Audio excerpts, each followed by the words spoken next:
نبی پاک علیہ الصلوۃ والسلام نے یہ دعوت اسلام مکہ پاک سے شروع کی، پھر مدینہ طیبہ اسلام پہنچا۔ اس کے بعد جب بہت زیادہ ظلم و ستم ہوا تو پہلی ہجرت ہوئی حبشہ کی طرف۔ اب گویا اسلام کی شمع، اسلام کا نور افریقہ پہنچتا ہے، تو اب افریقہ کے اندر جو رہنے والے ہیں ایک قوم بالکل ڈفرنٹ ہے، وہاں کی زبان ڈفرنٹ ہے۔ اب وہاں کے لوگوں سے انٹریکشن بڑھنا شروع ہوا، اور ایک ایسے صحابی سبحان اللہ نبی پاک کے قرب میں آ گئے کہ جو آج ہم سب کے امام، عاشقوں کے امام ہیں، حضرت بلال حبشی ہیں۔ نبی پاک علیہ الصلوۃ والسلام کا یہ پیغام جب فارس کی سرزمین تک پہنچتا ہے تو سیدنا سلمان فارسی، جو لمبی ہجرت، بڑا طویل واقعہ ہے، غلامی کی زندگی گزارتے گزارتے سینکڑوں سال بعد نبی پاک کو گویا جا کر ملتے ہیں۔ تو فارس، یعنی یہ فارس کہاں ہے؟ یہ ایران، جس کو فارسی جہاں بولی جاتی ہے، یہ وہاں سے تعلق تھا حضرت سلمان فارسی رضی اللہ تعالیٰ عنہ کا۔ روم جو ہے وہ یورپ میں تھا، مگر صہیب رومی رضی اللہ تعالیٰ عنہ نبی پاک کے صحابی بنے، اور پھر اسلام روم تک بھی پہنچا۔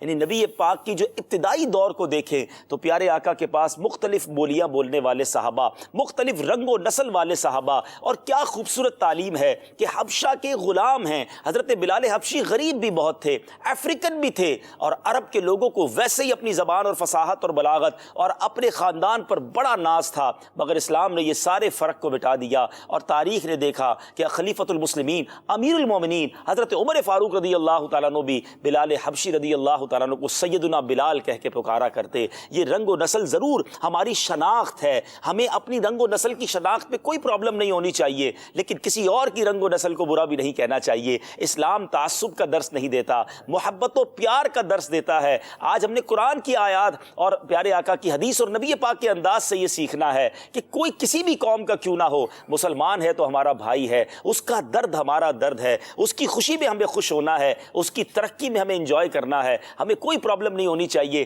اگر کسی اور ملک سے تعلق رکھنے والے، کسی اور زبان کو بولنے والے، کوئی اور رنگ سے تعلق رکھنے والے مسلمان کو اگر کوئی ترقی ملتی ہے، ہمیں خوش ہونا ہے، بلکہ اگر دنیا میں کہیں بھی مسلمان کو تکلیف پہنچتی ہے تو ہمارے دل میں تکلیف ہونی چاہیے، کیونکہ ہم امت ایک ہیں، نبی پاک کے امتی ہیں، پیارے آقا کے غلام ہیں۔